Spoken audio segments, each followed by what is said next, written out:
La historia de Roma, amigos, no empieza con un discurso solemne ni con la firma de un tratado. Empieza con un aullido y un asesinato. Olvidémonos por un momento de la grandeza del imperio, de las águilas doradas y del mármol blanco. Retrocedamos a un tiempo donde el Lacio, esta región de Italia, era solo un pantano y 7 colinas perdidas en la niebla. Nosotros, los primeros romanos, éramos un grupo de exiliados, de bandidos, de pastores sin nada que perder. Éramos los marginados del mundo antiguo. Pero teníamos una leyenda, un rumor que nos corría por las venas, que nuestros fundadores no eran de linaje noble, sino unos bebés que la mala suerte había arrojado a un río. Rómulo y Remo, 2 gemelos que deberían haber muerto en la corriente, pero que fueron salvados, y atentos a esto, alimentados por una loba. Una loba, el símbolo mismo de lo salvaje, de la naturaleza indómita. Luego fueron criados por un pastor. Así que, en esencia, éramos hijos de la naturaleza salvaje, no de la civilización. Cuando estos 2 hermanos, ya adultos, decidieron fundar su propia ciudad, el destino les puso su primera prueba. ¿Quién sería el rey? ¿Quién trazaría las murallas que protegerían a su gente? El desacuerdo, como suele pasar entre hombres demasiado ambiciosos, terminó en una lucha a muerte. Rómulo mató a Remo. Y así, sobre un fratricidio, sobre el primer asesinato político de nuestra historia, nació Roma. Una ciudad fundada sobre sangre de hermanos. Pero no estábamos solos en esta península italiana. Al norte, dominando la escena con su sofisticación y su misterio, estaban los etruscos. Ellos eran los verdaderos reyes del glamour antiguo. Tenían ciudades amuralladas con una planificación urbana increíble, una orfebrería de lujo que dejaba con la boca abierta y una religión tan oscura que leían el futuro en las entrañas de los animales y en los relámpagos que partían el cielo. Para un puñado de pastores como nosotros, ellos eran inalcanzables, como estrellas en el firmamento. Los etruscos eran la superpotencia de la época, y nosotros éramos el pueblo de al lado, el que nadie se molestaba siquiera en nombrar. Este contexto es crucial para entender todo lo que vino después. Roma nació con un complejo de inferioridad, pero también con una sed insaciable de conquista y validación. Una sed que muy pronto la empujaría a dominar a sus propios maestros. Durante más de 200 años, fuimos gobernados por reyes, 7 en total. Y no crean que fue una línea de sangre ordenada y pacífica.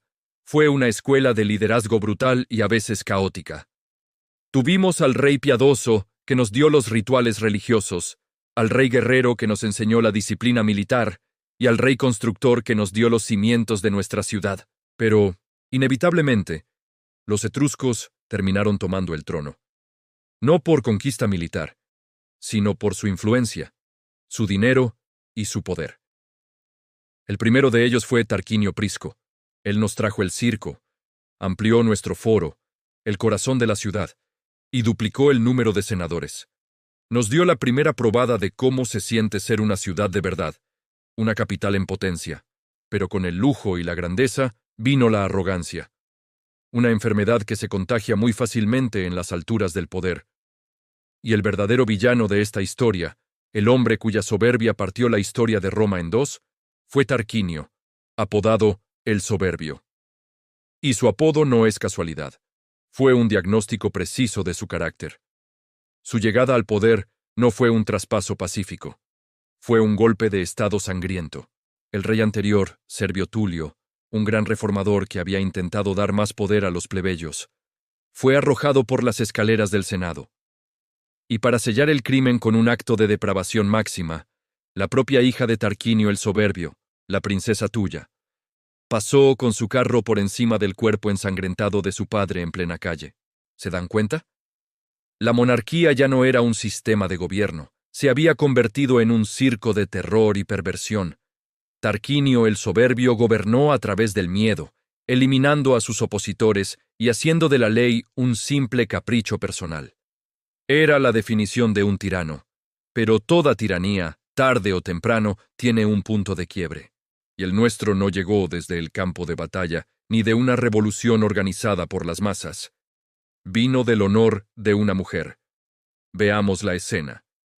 Lucio Tarquinio Colatino, sobrino del rey, estaba casado con Lucrecia, y Lucrecia era el símbolo de la virtud romana, humilde, trabajadora, dedicada a su casa y a su esposo, mientras otras mujeres nobles pasaban las noches en fiestas y banquetes. Pero Sexto Tarquinio, el hijo del rey tirano, envidioso de tanta virtud y lleno de la misma arrogancia que su padre, cometió el acto que lo destrozó todo.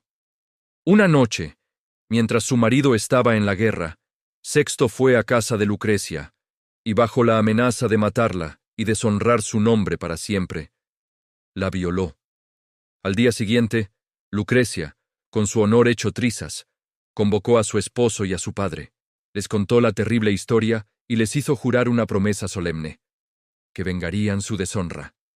Luego, ante sus ojos atónitos, sacó un puñal que llevaba oculto y se quitó la vida.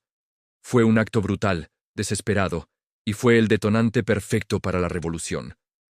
Porque no era solo la violación de una mujer, era la violación del honor de toda Roma por parte de la familia real.